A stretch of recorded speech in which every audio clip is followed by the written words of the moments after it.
up, Daddy Gang? It is your founding father, Alex Cooper, with Call Her Daddy.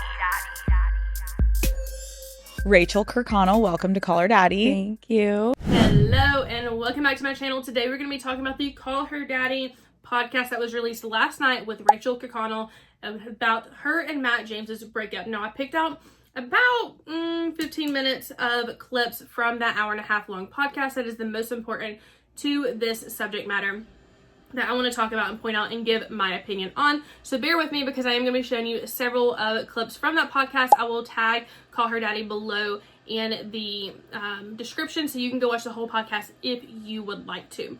Go ahead and hit that subscribe button so you don't miss any of the updates on this. If you want more real-time updates, go to this description below, and my TikTok and my Instagram are both linked down there. All right, no more wasting time. Let's get into it. So the first clip that you're going to see is her talking about the night before and how what started this entire thing was that she got upset over finding somewhere to eat for dinner because he does a lot of food videos, food reviews, and so she felt the pressure to have to find somewhere good to eat because their other plans fell through. And so that's what started this whole cycle of what ended up being the breakup. So here is that clip there, and then we'll come back and talk about the next part. Wrong. So we're in Tokyo. Mhm. Everything's going fine. Mhm. What happens? So it's just so hard to grasp because I don't even know if he knew it was coming, or if it was he of the moment. I don't know. So everything was fine. The night before, we didn't have an argument, but I was feeling very overwhelmed. I was trying so hard to find a good dinner spot for us because the spot we ended up wanting to go to was closed or something. So we were scrambling, and I was putting so much pressure on finding a good spot because he cares. This is his career, going to good food spots. So he would do a review if you guys got there of food. Anywhere we would go if it was good. Literally every single meal that we would have, we were filming. So yeah, I think I just put so much pressure on myself to find good spots if I'm the one that's finding a spot. So on top of that, I just started my period. I felt terrible. Just was having a rough few hours, I guess. And I remember asking him to help me find a spot. And he was no. I think he was doing something else on his phone, and he was it doesn't matter where we go. We can go literally anywhere, just pick somewhere. He kept saying it's not a big deal, it doesn't matter. But I felt like it was a big deal and that it did matter. So we get to this place. It wasn't what I thought it was going to be. And it was just one of those things where I'm tired, cranky, emotional, on my period, feeling terrible, overwhelmed with looking for a dinner spot for an hour. And then we get there and it was a disappointment. So then I started tearing up at dinner. 2 tears. 1, 2, we're done. Didn't allow myself to get upset after that. Just tried to calm down. We went home, and Did he say anything? no, didn't say anything. But in the past, if I have a little meltdown like that, or if I'm feeling overwhelmed or anything, he just lets me move through the motions, get it all out of my system, and then, okay, I'm ready to talk. Something like that. So dinner, did you guys have normal conversation? No, we didn't even talk. We just sat there, had dinner, got into the Uber. Wait, Rachel, why did you feel so upset about the menu not being good? I felt like whenever we would go somewhere and it was bad, it was just disappointing because I think we're on trips, it's every meal counts. Every dinner, everywhere we go, it counts. Or it's important. Because you only have so many meals in the day. And this sounds crazy, but as a food person, I'm trying to just make sure that he's getting good content for our trip and stuff, because I know it's important to him and that it's something that we'll both post about.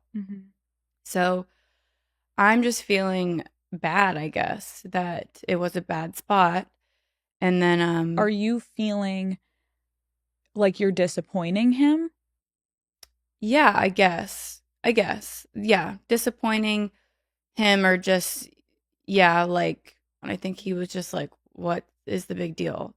So we finally get to the hotel, and I give him a hug, and I could just tell, like, he was just like, you know, not very comforting. And I'm like, are you mad at me? And he was like, I'm just so confused, like, why you were so upset. Like, what was that?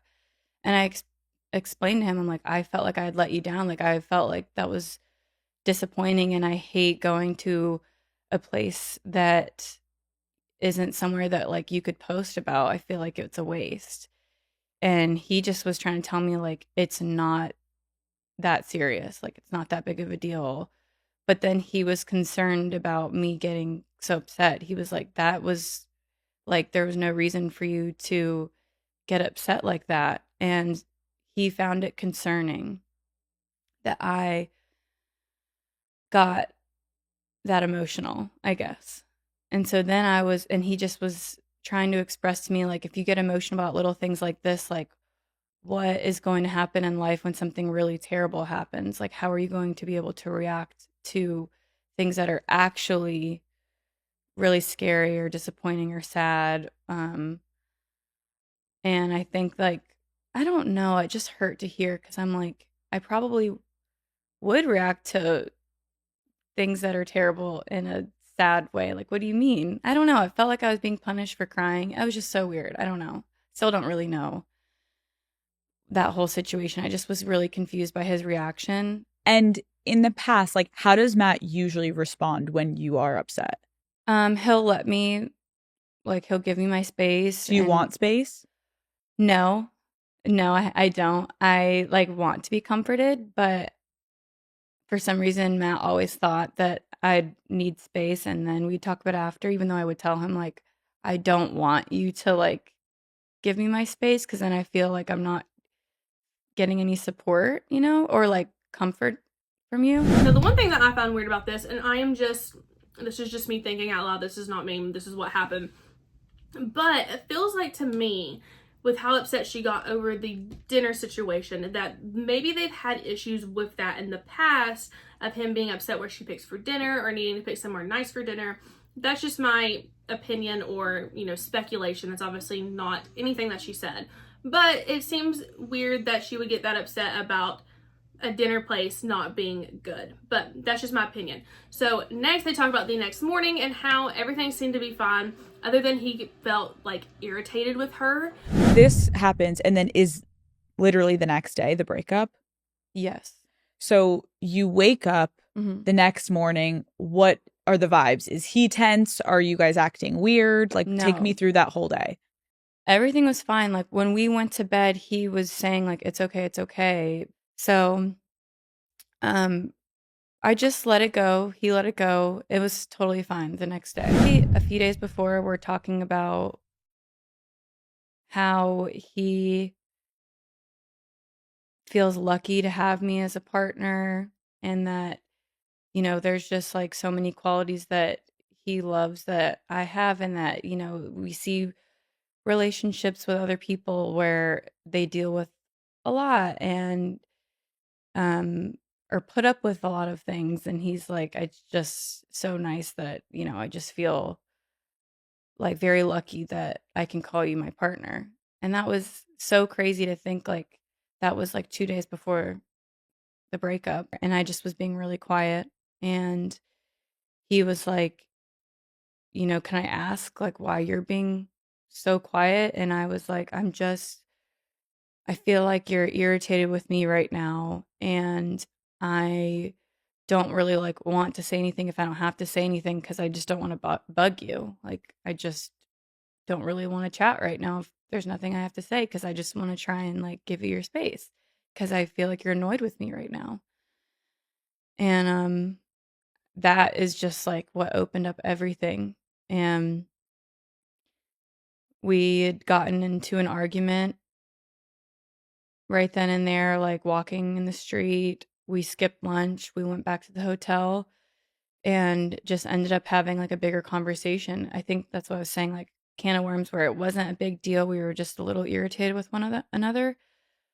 But then it was like, okay. And here's my opinion, is I think what happened is he was looking for an excuse to break up with her. He did not see her as a wife, despite what he says previously, which you're going to see a clip here in a minute of her talking about how he said just a few days ago how he is glad she is a partner, how he can't wait to marry her, how he was literally having her pick out some wedding rings. When you were hearing him say all of this to you, like, what was going through your head? Honestly, I think like I was worried that he thought that for a little while. Like, I guess in the back of my mind, I always wondered if he had doubts or like, yeah, just had doubts about me being his person. And I only had those doubts because, the actions, like I said, weren't following up with his words. So I'm like, I feel like I just want to be with someone who like is so excited to be with me and wants to marry me and is excited to, start a life with me. But then all of a sudden they break up. So you can't tell me that this was not planned with him breaking up with her, saying that he doesn't see her as a wife, doesn't see she doesn't have the qualities in a wife that he's looking for, doesn't know if he can ever get himself there. That all just sounds like excuses to me, to be honest. It sounds like he was planning on breaking up with her from the start, that he was just talking out of his head, before about, oh, you're gonna be a great wife, blah blah blah, found some rings, etc., etc.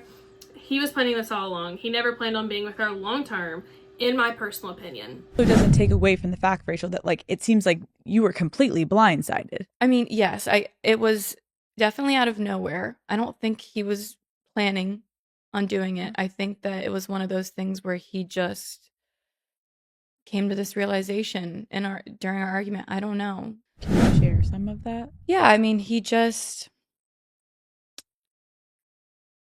said that at the end of the day, there were just qualities about me that he worries about having a wife. Like, at the end of the day, like, there are things that we aren't compatible with, and like the whole accountability and saying sorry and all that was really the main thing. And yeah, it was just one of those things where I think just had this realization that I should want to propose to you by this time. Like, at this point in our relationship, I should be wanting those things. And I should be ready for that, but I'm not still. I still don't feel like we're ready, or I don't feel like I'm ready. I don't know if I ever see myself proposing to you. I can't actually see myself married to you. He said that, maybe one day he would get there, but he doesn't feel ready now. And I told him, I said, well, I feel like after 4 years, you should know, or you should feel ready. And if you don't, then that's not a good thing. We probably shouldn't be together if you don't feel like that after 4 years, because you know me better than anyone. I know you better than anyone. So you should know by now if you see this for the long haul or not. And it was just one of those things where it was like, do you want to make this work? Like, do you think that it's me, or is it something with you? Like, are you scared, or is it really me? Like, is your perfect person somewhere out there? Is it not me? And yeah, he came to the conclusion that he didn't think it was me, and that he said like he just didn't want me to end up resenting him by like wasting more of my time if it wouldn't happen. And yeah, he just said, you're beautiful, smart, and funny, and you'll find someone, you'll find a guy that will love you for you. But yeah, he just didn't think that it was him. With how quickly he posted about the breakup, if he hadn't had this plan for a while and maybe has an idea or even someone in his back pocket ready to already start a new relationship with. Now, that is all speculation. Obviously, we do not know that. But with how quickly this happened, with such a little situation, and him posting it quickly, and you'll see a clip again here in a second, he posts this within like 2 or 3 hours after they broke up over such a little situation. If this is a breakup over a little situation, you would think that you would give it time and think about whether this is exactly what you wanted or not. But he posted this 2-3 hours before she got on the plane because he knew she wasn't gonna be able to have her phone. Again, there's another clip here I'm going to show you where she talks about how her phone never connects to plane Wi-Fi. They travel a lot together. He knew her phone was not going to connect to plane Wi-Fi, and he still posted it right before she took off on purpose. You cannot tell me that was not purposeful. Just my opinion. So we have to talk about his breakup post, because without a doubt, it is one of the weirder, cryptic. I mean, people on the internet are like, this is going to go down in history as like one of the weirdest Instagram breakup posts I've ever seen. Can you talk to me about like, where were you when you saw this post? So I had just gotten to the airport and, checked my bags, everything, got on the flight. Okay. And I'm in my seat, and for some reason, my phone, I think it's because I downloaded a VPN on my phone a few years ago, and now for whatever reason, it cannot connect to plane Wi-Fi. Okay. It just can't. I don't know why. So whenever I take these long flights, like I'm off the grid. So we're literally getting ready to take off, and my phone blows up. It's one of my best friends, and it says Rach with a bunch of question marks. And as soon as I saw that, I'm like, oh my gosh, how does she know? And then she texted me again and said, I saw Matt's post. Is this real life? And that's how I found out that he posted. So then literally the plane is taking off and I see his post, and that's it. I don't have any service or anything for like the next 12 hours. So I'm freaking out because just got broken up with, and now a few hours later, it's like for the whole world to see. And I'm still like trying to process it. Like I'm still in like total shock. So then knowing like the whole world is seeing this, I'm like, this is so crazy. I can't even wrap my mind around this right now. And I think that's why, I didn't say anything. Still haven't like made a statement or anything because I'm processing this just like everyone else is. Like I'm a week out of this, So what would you say, like 2 hours after? I would say like, 2 or 3 hours after He posted that. That is all. I hope you enjoyed. I hope that there wasn't too many clips for you, but I wanted to pick out the most important parts so that you did not have to watch the whole thing if you didn't want to. If you do want to watch the whole thing, go to the description below and I will tag that video there so you can go back and watch the whole hour-and-a-half long video. But that is all for today. Hit the subscribe button, follow my Instagram and TikTok below. Let me know what you think. Do you agree with me? Do you not? Do you think she was actually caught off guard? Do you think he had this planned all along or not? Let me know. I'd be excited to hear what you have to say about it. And until next time, love you. Bye.